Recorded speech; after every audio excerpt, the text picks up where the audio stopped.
Wow, I love it when it says it. You're now live.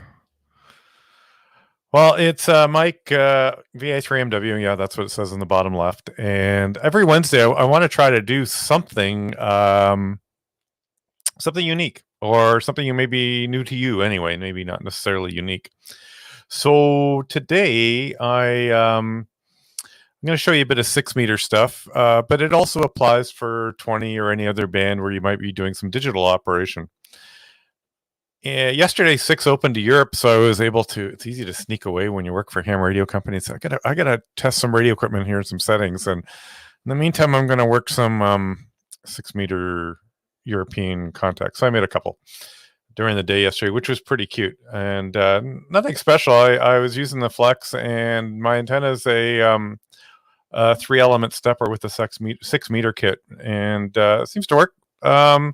Could use a bit more gain, but hey, it makes some contacts. I'm pretty happy with its performance. So what I've got running in another window here is, let's see if this works.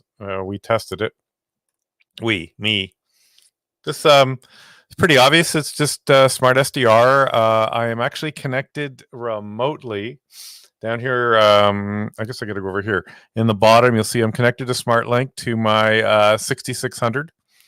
And I didn't even realize that popped up. It's been a while, so that's pretty slick. And running 3.1.12 software, which we highly recommend that you're at, please. And you can see I have 2 slices open. I have a slice on 50.313, and I have another slice open on, or another receiver on 50.323. 5323 is for contacts from North America into Europe and vice versa. The suggestion is that by many of our weak signal operators is that if you're intercontinental, meaning we're making contacts within the U.S. Type of thing, single hop stuff, please use 5313. And hi, and hello, Andy, all the way from England. And if you're Andy trying to work back into North America, try looking on 50.323. So there's a little bit less QRM. And if I understand this correctly, and please correct me if I'm wrong, in North America, we're going to transmit on the odd cycle. So, and then on the bottom, I just sort of got a look here at 5125 for sideband or any CW. You can see, some, let me poke this up a bit more. There's some, we can see a bit of beacon stuff happening here, which is good. These are some birdies, which you probably never knew you had, but you have now. You just never saw them before, so don't get excited. They're not a big deal. You'll have to go find them and maybe kill them. How did I get my QSOs to transfer to HRD? I'll mention that. And you get that. Hi, Radu. I hope I pronounced that correctly. And so that's how that works. So I'm on SmartLink here, but I'm not running FT8 over SmartLink. And the reason I've done this, and I've done this in a number of talks, you've probably heard me say that, is I actually run a remote desktop. I'm going to drag this out of the way because we really don't need it for the moment. So here are my 2 sessions, 5313 of FT8 and 5323 of FT8. And I've used Slice Master to set these up. It will do it fairly automatically for you. We've got a video on how to set that up. It makes it a lot easier. And essentially, this listens to DAX. Oh, we can bring this back. DAX channel here. Let's open the slice. DAX channel 1, or sorry, I got it backwards. DAX channel 2 on slice B on 5313. Usually I put 313 on slice A, but that doesn't matter. And if we were to open this and drop that, then you'll see one's on DAX channel 1, the other one's on DAX channel 2. And you get the idea. So let's slide that away. So we can see some 6-meter stuff, and guys are calling CQ and whatever. And that's how I do that. By leveraging Slice Master. You can also not use Slice Master, but Slice Master is handy because it actually sends the spots to the Maestro here. Let's link these down. And so you can see everybody here in North America, and we haven't seen anybody in a while. It's not very strong yet today. Maybe it'll get better. And it's 6 meters, and maybe it won't. To answer, hi, Pat from Austin. Andy's question. No, I don't know who asked that. How do I get this to my log? Here's my log. There's my FT contacts from yesterday. They got published right into HRD in JT Alert, which is another app, one of many. In settings, you go into manage settings. And by the way, these just automatically connect to WSJT. So start WSJT, start up a JT Alert. You can go download from the website.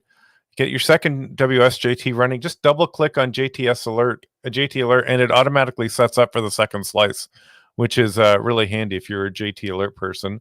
And in the settings for JT Alert, and this is, for me, it's worth having. We just go into logging, and JT Alert supports these devices. So if I go into HRD, I am here, and I've selected my log name, and this is documented by everybody else, I guess. But it's actually pretty straightforward. You want to enable it, you turn it on because you should be probably running 6.3, or you might not be. And then this should drop down and pick your logbook up and just sort of work. I don't remember spending a whole lot of time making this work, so I'll just hit OK. So that's about it. But here's the key part of this. This is a remote desktop session. And what this means, this is a PC that I have running at the radio 100 miles away, 160 kilometers away. And I highly recommend that. We're going to keep saying that over and over and over. But so I've got the radio. If you saw the video from a couple of weeks ago, was it last week or a couple of weeks ago? You saw the radio and you saw the PC in the same box. And then I connected this by remote desktop, whether you use TeamViewer, AnyDesk, VNC, remote desktop, if you know how to manage ports. But it's like being there. And I think this is a good way to do this because it keeps a lot of my internet traffic down. If I call CQ or I'm working somebody and I briefly get an internet question or internet latency issue, it just continues on like I was there. So that works really well. And all my logging's here, and it's like sitting at the station. And what's really nice, if I happen to have my MacBook with me, I can still use remote desktop on my MacBook to connect to my PC. It used to be I'd be sitting at Starbucks or something, or Tim Hortons, for Tim Hortons for my Canadian friends, and I can still operate. Or even more, if I wanted to demo or like this, or share my machine with somebody, I just have to give them the login to the PC. It's all configured. I don't have to worry about reconfiguring anything every time I get to a new PC. And that makes that pretty slick to do. What other cool thing about this is that I like? Oh, also, if you want to update your software to the next version, if and when it comes out, then it's easy to do because I've got it right here. I'm local, especially if you're remote. So we also highly recommend for a lot of features, having a local Windows PC near the radio is a way to go. And in 16 years of operating or 17 years of operating HF remote, the PC has never been an issue. I don't have any antivirus running on this. It's behind a firewall. You can, it's my choice. I've just gone in and got rid of all the stuff I don't need.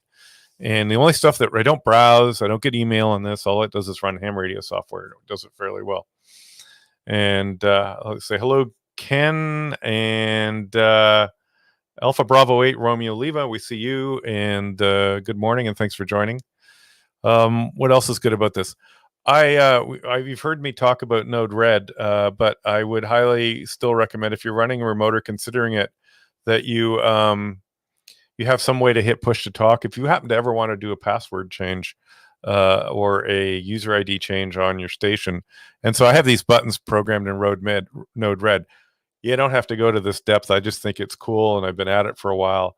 But any old web switch where you have the context on the web switch, and just plug a 1/4-inch plug into the key jack on the radio. You don't have to solder anything. You just cut up an old cable or something, and then you can quickly turn the radio into transmit and back. And of course, that's a security feature for Flex radios to make sure that that you have control of your radio if you do a password change or an email change or something like that.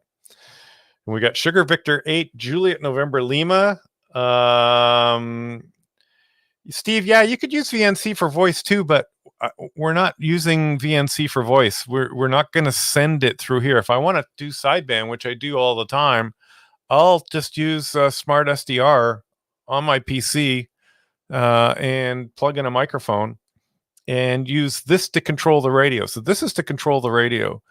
And if you've never used SmartSDR remotely, you want to turn this on and a pop-up pops up there. But how does it get its audio? It will play back what it hears on the default sound device, which most people is just the speakers. And it's pushed to its mic audio or sideband audio comes from the default microphone you have programmed on your computers. Programs are a wrong word. Set up on your computer. So if you just have a laptop, you can use a local mic. If you're a little more creative, you can have a whole bunch of different things. You can have a big mic like this, which sounds really good, type of thing. So that's about it. And 6 isn't really hopping. Oh, there's a loud signal right there, and I guarantee it's probably somebody within a grid or two of me. So let's go look. I haven't got this. I like the gapping. I wonder why. We were doing some testing the other day. So let's blank line. There we go. And I don't use this waterfall, so I just get rid of it. So yeah. And Stan again, Kilo 8 Sugar Tango. And Steve, I hope that answered your question. So that was actually not a Canadian that was so loud. And I just generally sit this screen. I have 4 monitors here, so I just push it up on the upper one. And if I'm not playing with some satellite stuff, which I'm working on now, by the way, with the 6600 and a couple of transmitters by Q5 Signals, we can. I'll show you those in a sec. Yeah, so that's it. We'll get rid of this, and you get to see my full face, and then grab there's my transverters. And they just sit there, and there's a 2-meter amp. I'd like a 440 amp to go beside it, but I haven't found one at a price I want to pay, so I guess I'm going to have to build one.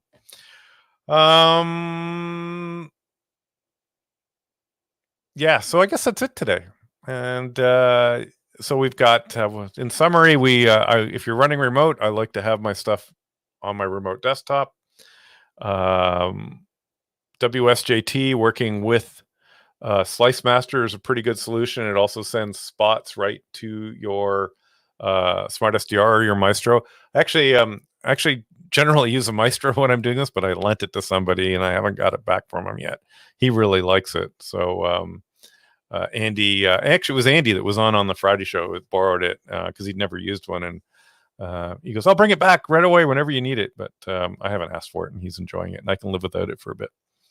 So thanks very much. Enjoy some 6-meter opening today. And if you happen to be watching this live, and the 35 of you that took a moment to join for the live part of this, really great. And if you have any questions, you can email us at info@flex-radio.com. And I think I can pop that up here. We have a ticker we can add. Oh, I haven't programmed any, so maybe next time. 73, all have a great day. Enjoy the DX. And by the way, I posted a comment earlier about how do you set up your preamps.